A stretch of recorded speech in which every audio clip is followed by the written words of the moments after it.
ឆ្លងកាត់បទពិសោធន៍ឈឺចាប់កម្ពុជាកាន់តែរឹងមាំទាំងនៅលើឆាកជាតិនិងអន្តរជាតិចាខ្ញុំជាបឋមសូមអរគុណកម្មវិធី KMI ដែលផ្ដល់កិត្តិយសឲ្យខ្ញុំមកធ្វើជាបទសម្ភាសន៍នៅក្នុងថ្ងៃនេះចា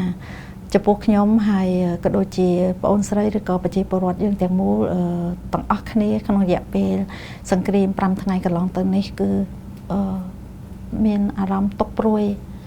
ស្រងេះស្រងោចនៅពេលដែលឃើញប្រទេសខ្លួនត្រូវបានប្រទេសជិតខាងរំលោភបំពានដែលមិនគោរពច្បាប់អន្តរជាតិចាហើយជាបទពិសោធន៍ដែលយើងឆ្លងកាត់ក្នុងរយៈពេល5ថ្ងៃដល់ឈឺចាប់កន្លងមកនេះឃើញថា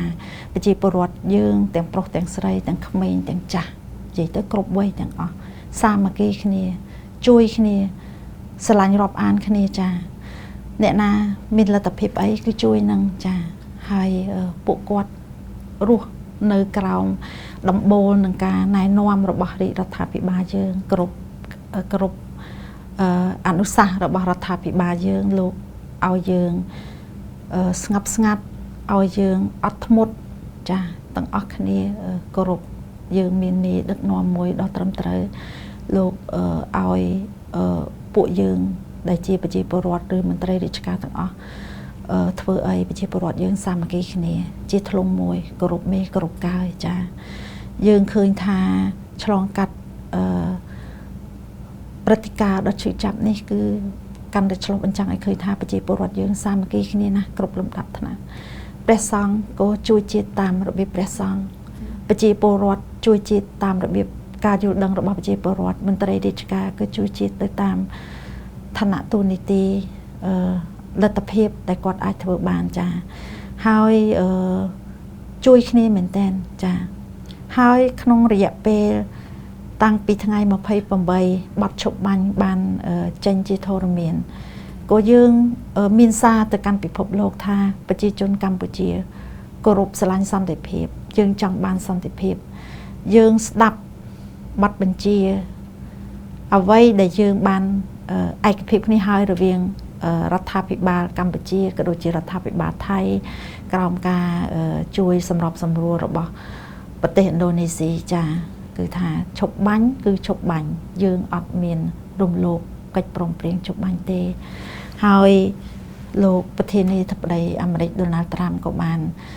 ជួយកម្ពុជានៅក្នុងការសម្របសម្រួលឲ្យមានបទឈប់បាញ់នេះក៏យើងបានអនុវត្តយ៉ាងត្រឹមត្រូវចំពោះខាងភាគីកម្ពុជាយើងចាហើយប្រជាពលរដ្ឋយើងក៏អត់ធ្មត់ដល់កម្រិតដែលយើងបានបង្ហាញទៅឆាកអន្តរជាតិថាប្រជាពលរដ្ឋកម្ពុជាទាំងមូលស្រឡាញ់សុខសន្តិភាពហើយជាប្រជាពលរដ្ឋដែលមានចរិតថ្លៃថ្នូរស៊ីវិល័យគោរពច្បាប់អន្តរជាតិគ្រប់មេគ្រប់កាយរួមសាមគ្គីគ្នាជាធ្លុងមួយដោយសារតែយើងទាំងអស់គ្នាស្រឡាញ់សុខសន្តិភាពយើងមិនចង់បានសង្គ្រាមទេហើយយើងស្អប់ការឈ្លានពានរំលោភបំពានពីប្រទេសជិតខាងចាក្រៅពីយើងរួបរวมគ្នាសាមគ្គីគ្នាអត់ធ្មត់ក្រោមការដឹកនាំដ៏ត្រឹមត្រូវច្បាស់លាស់របស់សម្ដេចធិបតីហ៊ុនម៉ាណែតនាយករដ្ឋមន្ត្រីនិងព្រះរាជាណាចក្រកម្ពុជាក៏ដូចជាសម្ដេចតេជោដែលជាប្រធានព្រឹទ្ធសភាលោកបានណែនាំពួកយើងខ្ញុំដែលជាមន្ត្រីក្រមអាវ៉ាតក៏ដូចជាប្រជាពលរដ្ឋទាំងអស់ឲ្យស្ងប់ស្ងាត់គឺយើងស្ងប់ស្ងាត់ទូទាំងប្រទេសរងចាំថ្នាក់ដឹកនាំលោកមានចំណាត់ការមានវិធានការតាមតែយុទ្ធសាស្ត្រផែនការរបស់លោកគឺយើងអនុវត្តគ្នាបានយើងគោរពនិងអនុវត្តបានយ៉ាងត្រឹមត្រូវបំផុតហើយយើងក៏លេចមកមើលប្រជាពលរដ្ឋយើងដែលជាអ្នកអាជីវករអាជីវកម្មមានមុខចំនួនប្រកបរបរចិញ្ចឹមជីវិតក៏បានពុតដៃគ្នាខំប្រឹងរឹងខ្លួនឯងបញ្ចេញសមត្ថភាពខ្លួនឯងតាំងពីការផលិតតាំងពីការប្រើប្រាស់គឺយើងជួយគ្នាមែនតើចាក្នុងគោលដៅតែមួយធ្វើមិនឲ្យកម្ពុជាយើងកាន់តែរឹងមាំកាន់តែស្គាល់ច្បាស់ពីខ្លួនឯងពង្រឹងខ្លួនឯងឲ្យកាន់តែល្អប្រសើរអញ្ចឹងសរុបមកវិញក្នុងរយៈពេល5ថ្ងៃ6ថ្ងៃដែលយើងឆ្លងកាត់បទពិសោធន៍ដ៏ឈឺចាប់នេះគឺកម្ពុជាយើងកាន់តែរឹងមាំទាំងលើ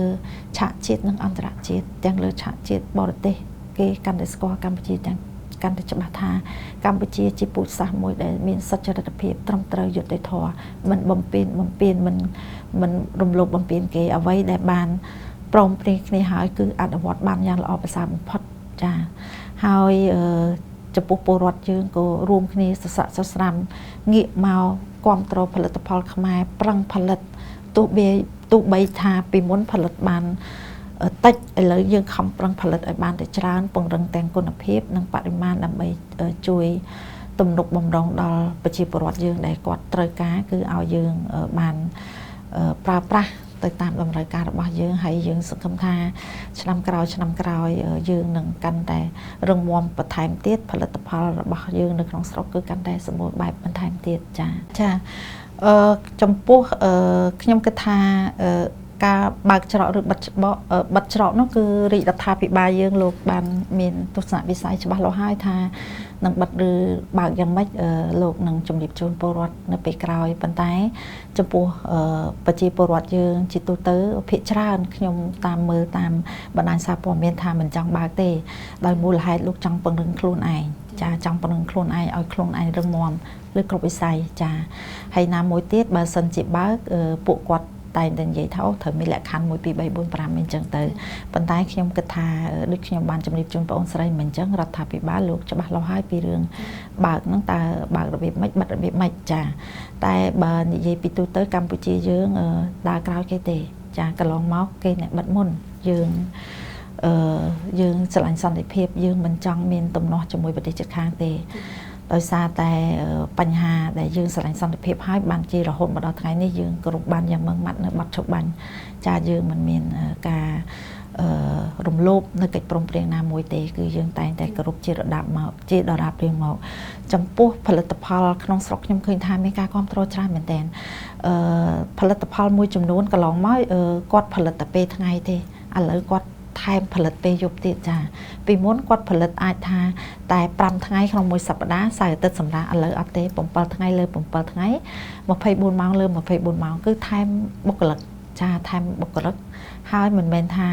នៅពេលដែលប្រជាពលរដ្ឋយើងត្រូវការច្រើនវាថយគុណភាពអត់ទេគឺអត់មានថយទេគុណភាពនៅតែកើន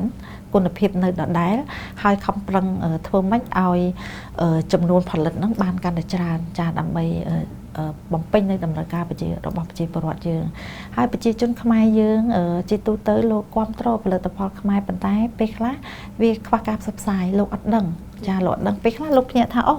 អាហ្នឹងរបស់ខ្មែរទេខ្ញុំអត់ដឹងថាអាហ្នឹងផលិតនៅស្រុកខ្មែរអីចឹងចាអញ្ចឹងយើងមានឃើញថាមានការផ្លាស់ប្ដូរផ្នត់គំនិតច្រើនចាគាត់មានទស្សនៈជួយជាតិច្រើនប៉ុន្តែគ្រាន់តែកន្លងមកអាចថាអ្នកផលិតហ្នឹងគាត់នៅខ្វះការធ្វើទីផ្សារចាប៉ុន្តែឥឡូវនេះឃើញថាបងប្អូនយើងមួយចំនួនហ្នឹងគឺងាកមកជួយខ្ញុំឃើញតាំងពីអនឡាញឡើងគឺជួយផ្សាយជួយប្រម៉ូទផលិតផលខ្មែរដែលធ្វើឲ្យប្រជាពលរដ្ឋខ្មែរយើងឈូឆរឲ្យបង្កើតម៉ាតខ្មែរគឺថាដាក់អស់តែម្ដង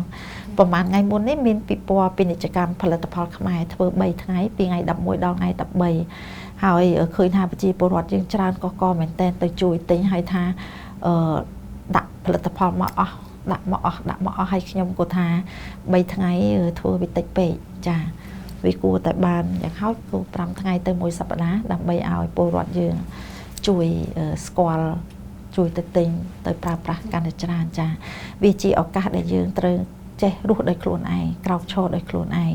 ខ្ញុំគិតថាខ្មែរយើងប្រកែខ្លាំងហើយតស៊ូអត់ធ្មត់ណាស់ជាជាតិមួយដែលប្រឹងប្រែងតស៊ូអត់ធ្មត់ប្រឹងរស់ហើយបច្ចុប្បន្ននេះលោកខ្ញុំមើលតាមសារព័ត៌មានជាទូទៅគឺមិនចង់ឲ្យមានការបើកច្រកទេមានន័យថាចង់ຕົកអញ្ចឹងអាយុដើម្បីខ្លួនឯងនឹងរឹងមាំនឹងអាភាពលំបាកទាំងឡាយដែលយើងឆ្លងកាត់នេះហើយបើសិនជាយើងឆ្លងកាត់រយៈពេល1ឆ្នាំ2ឆ្នាំទៅមុខយើងរឹងមាំខ្លាំងមែនទែនដែលប្រទេសជិតខាងមិននឹកស្មានដល់ថាខ្មែរយើងរឹងមាំដល់ថ្នាក់នេះខ្ញុំគិតថាវាជាឱកាសដែលយើងពង្រឹងខ្លួនឯងចារស់ដោយខ្លួនឯងឈរដោយខ្លួនឯងវាអត់មានអីរឹងមាំជាងខ្លួនយើងរឹងមាំដោយខ្លួនយើងទេចា